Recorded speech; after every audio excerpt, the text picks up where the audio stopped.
All right, we got Parker Thune on the line from OU Insider. Parker, how you doing today? What's going on, Mark? Doing just fine. Great to see you. Of course, Oklahoma went to camp this week, and typical fan bases want information and intel immediately. Like they just stepped on the field 45 minutes for the first time. They even put pads on, but hey, we want something. Who's looking good? We don't expect that out of you. But first of all, what was day one this week for OU? I mean, the pads haven't come on yet. They're just kind of doing their dry run through everything. Obviously, the big thing this fall camp is getting the new guys acclimated. Guys like Dominic Williams, the TCU transfer, Branson Hickman, the SMU transfer that's going to play center for Oklahoma, and then getting the remainder of this new offense installed. Seth Luttrell takes over as offensive coordinator after the departure of Jeff Lebby. So I think those are kind of the two main objectives for Oklahoma this fall camp, but there hasn't really been anything super noteworthy that's happened on the practice field thus far. You field calls every day. You're on the message boards. Well, hopefully not too much, but you have to kind of keep track of what the pulse of the fan base is. What are they talking about? I know what happens nationally with the narrative concerning this team and this program, but internally within the fan base, what are they concerned about, happy about, optimistic about? I think they're optimistic about everything that they bring back on the defensive side of the ball. 9 of 11 starters returned for Oklahoma. Again, you plug Dominic Williams into the equation, Peyton Bowen and PJ Adibawara, the two 5-star freshmen from a year ago, are a year older. They've made gains in the weight room. There's a lot of excitement surrounding those two in particular, what they bring to the table. Caden Woolard, the transfer defensive end from Miami of Ohio that was a first-team All-MAC selection last year, is expected to play a big role. Des Malone, transfer cornerback, All-Mountain West selection out at San Diego State last year. So on the defensive side, Oklahoma ought to be really, really solid this year. And I think there's finally a legitimate expectation from the fan base, not just optimism, but an expectation that, okay, this Oklahoma defense is going to resemble the great Oklahoma defenses of old that led this team to 4 national championship appearances in the span of a decade under Bob Stoops in the 2000s. So I think the main point of apprehension is the offensive line, not because the talent isn't there. It is. They hit the transfer portal hard, brought in Hickman, brought in Fabechi Wiwu from North Texas, who was a highly coveted guy, Garen Hatchett from the University of Washington. Jacob Sexton returns as the starting left tackle after making spot starts there the last couple of years. So they do have to replace all 5 starters from last year, and that's why there is that apprehension. It's perfectly rational. It's warranted. You have the talent there. It's always a matter of how it gels up front with that offensive line unit. You can have 5 dudes that on their own are real individually gifted, but if they don't play cohesively as a unit, you're going to have problems. You hit on the main bullet points for what needs to be worked on this August. At the same time, when's the last time Brent Venables met with you and the rest of the media? Oh, gosh. We're scheduled to meet with him tomorrow, actually. As it stands, we haven't spoken to him since the spring game. Okay. Okay. And not heard from him since, of course, SEC Media Days. I was just curious, since he is a talker and usually tells us more than we ask, if there were some other items that could be checked off in regards to reading into his comments to say he really wants to get this figured out in the next few weeks or that figured out, uh, in addition to what, of course, you've addressed already. Got Parker Thune here from KREF Sports. You can catch him Monday through Friday. That's at noon Central Time. Noon Central Time, KREF Sports. And, of course, OU Insider on Rivals. Check out Rivals across the board, but specifically OU Insider. Complete new look and improved functionality on the site. Parker, in regards to recruiting, correct me if I'm wrong because you know so much more about it than I do, but July was a dead period. Was it simply August 1st and now there is communication again on the recruiting scene? Well, there's always communication. I mean, even during a dead period, guys can't visit campus, sure, but the rules are structured in such a way as to allow for a loophole for basically everything. If dead period or if a certain period means coach can't call a prospect, they'll just send him a text these days and be like, hey, call me. That way I'm not the one initiating. But there's loopholes to everything. Recruiting communication is 24/7, 365. And if you're not talking to the kid, you're talking to his high school coach or his parents. And so that never stops. But the majority of the month of July was a dead period. Yes, there was a brief window at the end of the month where prospects were allowed to visit campuses.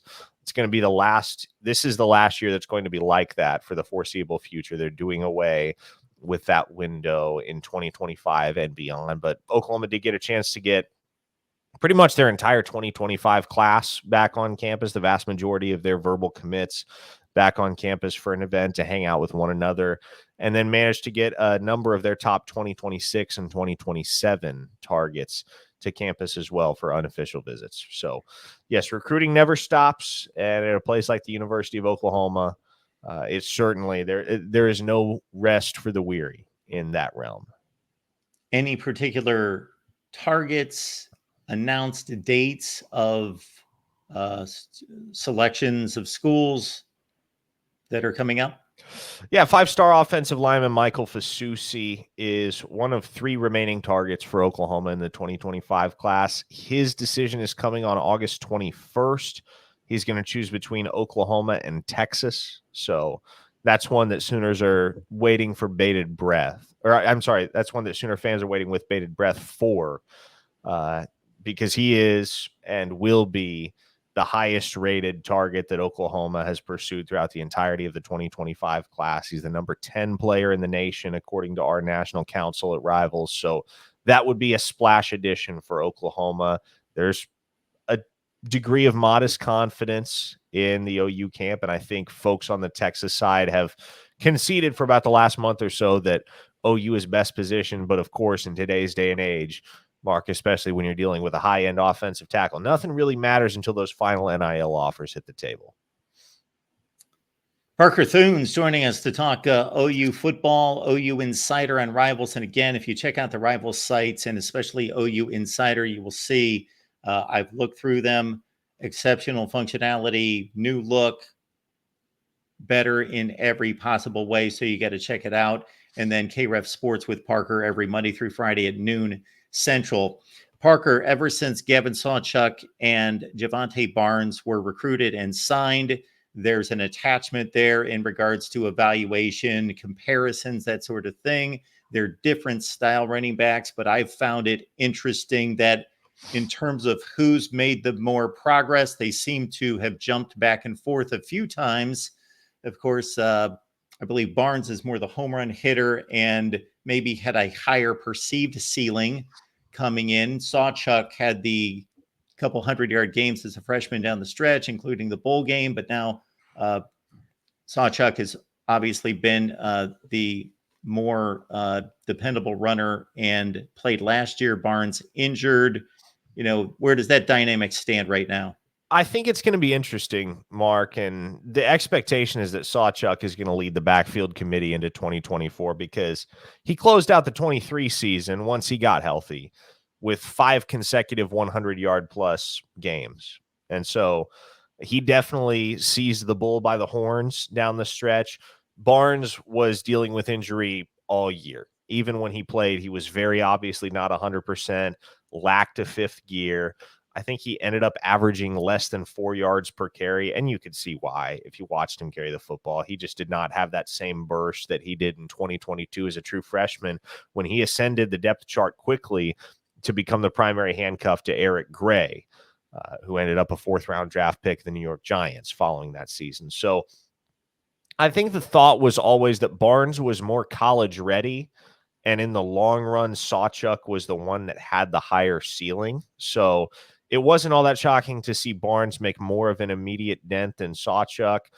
But I think what's interesting to consider is that, if Barnes doesn't get hurt last year, if he isn't laid up with injury for a lot longer than Sawchuk was, He probably doesn't cede as many carries and as many touches as he and the rest of the backfield ended up ceding to Sawchuk in the latter half of the 2023 season. Now, Brent Venables loves to say the best ability is availability, and Gavin Sawchuk was the one guy in the backfield that was fully available throughout the latter half of the 2023 campaign, and so he capitalized on other guys' absences and really put himself in position to be RB1 this year for Oklahoma. But seeing how Barnes shakes back is going to be really, really interesting because everybody, it seems like the majority of this fan base, Mark, they remember the Javonte Barnes that was crippled in 2023. They're not as quick to remember the guy who in 2022 looked like one of the most promising freshman backs in the entire country. So if Barnes resembles the 2022 version of himself this fall, the Sooners are going to have a real dangerous 1-2 punch in that backfield. Then you throw in true freshman Taylor Tatum, who's already earned some pretty rave reviews internally. He comes in as the number 1 running back in the country in this most recent 2024 recruiting cycle. DeMarco Murray has himself a variety of options that he can deploy in that backfield. Parker Thune at KREF Sports every Monday through Friday, noon Central Time, and OU Insider on Rivals. Anything in particular, Parker, you would like to highlight for everyone? No, I mean, I think you do all of my highlighting for me, Mark. Find my stuff at ouinsider.com. Listen to me on KREF, and you can download the KREF app to make sure that you can listen from anywhere in the world. Crystal clear. Parker, thank you so much for stopping by. You have a great day. Yep, not a problem, Mark. Take it easy.